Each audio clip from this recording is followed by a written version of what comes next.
Hello guys, panoorin natin kung paano ba magbuo ng AC ducting para malaman natin pare-parehas na kung paano ba to ina-assemble, kung paano siya pinagsama-sama sa bawat kanyang pira-piraso. Ayan guys, panoorin nyo lang po. Ay, salamat po.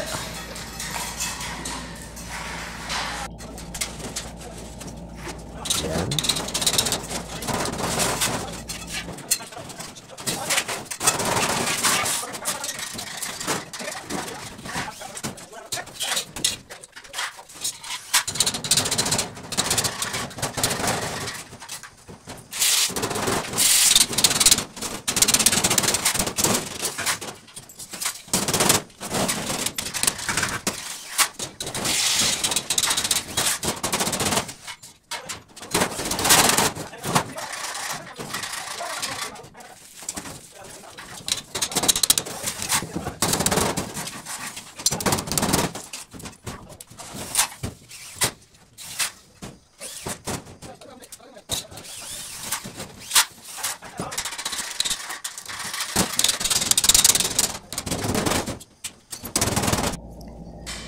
Ayan guys, pag tapos nilang ipagduktungin, lalagyan nila ng silicone yung bawat pinaglagyan ng pang-ipit sa duktungan para hindi sumingaw yung lamig, hindi makalabas yung hangin. Para shield na shield, siguradong yung lamig talagang kakalat sa loob ng tindahan. Ayan, nakita nyo, nilalatag na yung pang-insulation para talagang yung lamig ng aircon, talaga yung buga niya maganda.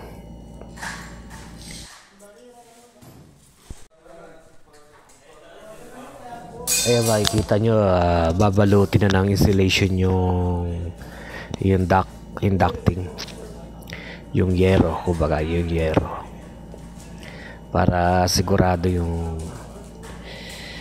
lamig niya talagang binuga sa loob ng tindahan, talagang malamig na malamig, walang hangin na lalabas sa mga bawat gilid ng duct.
Yan talagang safe na safe. Tinagyan pa talagang pang-ipit.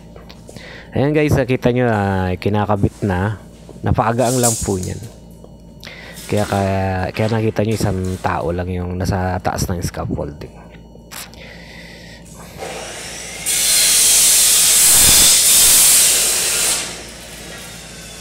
Kaya mababa siya kasi yung ceiling height lang 3 meter.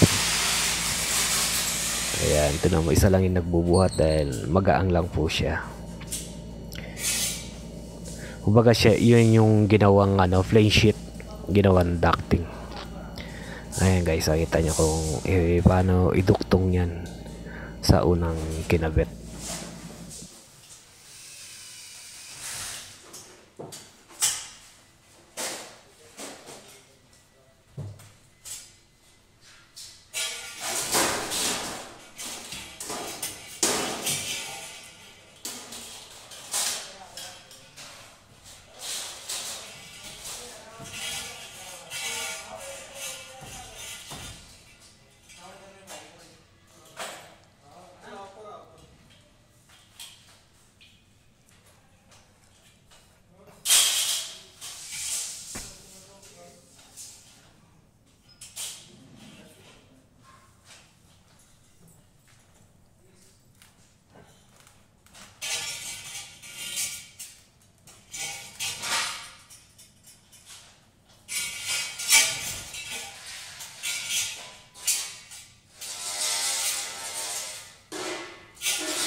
Maraming salamat sa panonood. Sana patuloy niyong panoorin itong aking pagbablog at paki-subscribe. Maraming salamat po.